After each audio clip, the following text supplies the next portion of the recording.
जिस शहर में बना गैंगस्टर, उसी जमीन पर हत्या के बाद सो गया मौत की नींद। 15 अप्रैल 1923 को प्रयागराज में जांच के लिए अस्पताल जाते समय अतीक अहमद और उसके भाई अशरफ की गोली मारकर हत्या कर दी गई थी। जिस शहर में कभी माफिया डॉन अतीक अहमद के नाम से भी लोग थर-थर कांपते थे, उसी शहर में हमलावरों ने अतीक को मौत के नींद सुला दिया। तो चलिए आपको बताते हैं आखिर कैसे एक टांगे वाले का बेटा बना बाहुबली और कैसे रखा जुल्म की दुनिया में अपने पैर।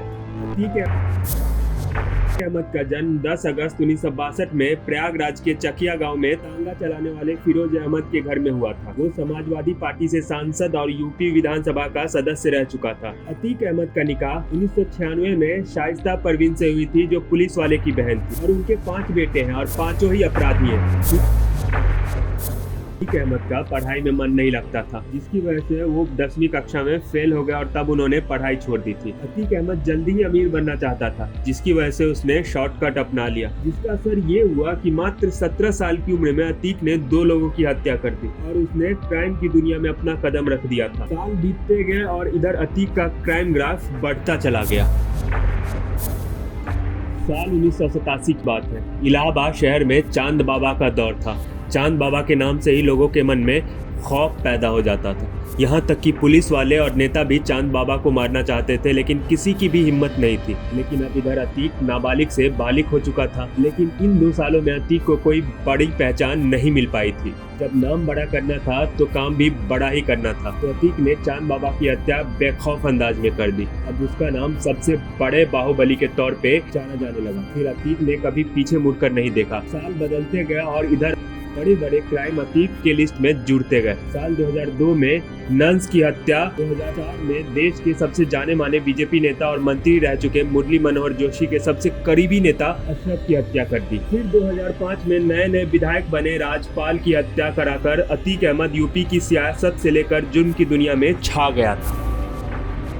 जेल जाने से बचने के लिए 1989 में उसने निर्दलीय चुनाव लड़ा। अतीक ये चुनाव जीतकर गैंगस्टर से नेता बन गया। अतीक अहमद समाजवादी पार्टी का दामन पकड़ लिया और लगातार 5 बार विधायकी का चुनाव जीता। इसलिए उसने विधायकी छोड़कर सांसदीय इलेक्शन में अपना पैर रखा और वो भी जीत गए। लेकिन राजनीति में एक बड़ा मोड़ तब आया जब सांसद बनने के बाद विधायकी वाली सीट खाली हुई। 1904 में सांसद बनने के बाद अतीक को यकीन था कि उसकी छोड़ी हुई सीट पर उसका भाई जीतेगा, लेकिन बसपा से चुनाव लड़ रहे राजू पाल ने आखिर बाजी मार ली, जिसे अतीक अंदर से हिल गया। उसने ठान ली कि वो राजू पाल को जड़ से खत्म कर देगा। 25 जनवरी 1905 में राजू पाल की दिन दहाड़े गोली मारकर हत्या कर दी गई। इस हत्याकांड में देवी पाल और संदीप यादव की भी मौत हो गई। तब अतीक अहमद का जुर्म की दुनिया में और नाम बढ़ गया।